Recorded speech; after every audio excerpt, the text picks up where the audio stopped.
Kwanza nichukue nafasi hii kumshukuru Mwenyezi Mungu, lakini pia nimshukuru Mheshimiwa Rais kwa ahadi aliyotoa, lakini pia nichukue nafasi hii kuwapongeza Yanga kwa kuweza kuhitimisha raundi ya kwanza kwa ushindi wa jumla ya magoli 5-0.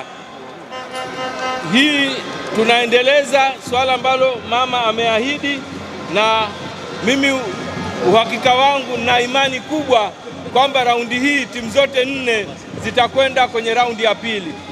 Tumeanza hapa, tunaondoka muda si mrefu na katibu mkuu, tunaenda Chamazi, na najua pia tunakwenda kulinda na tunalindwa, askari wanatulinda ili tukaingizamiwa na majambazi. Kwa hiyo ni ubavu wa wachezaji tu, wakifunga 5, 6 mzigo huko pale pale. KM hapa anasema hajachacha bado. Asante sana. Nakushukuru sana. Basi tumsikilize na Mheshimiwa Rais wa Yanga hapa.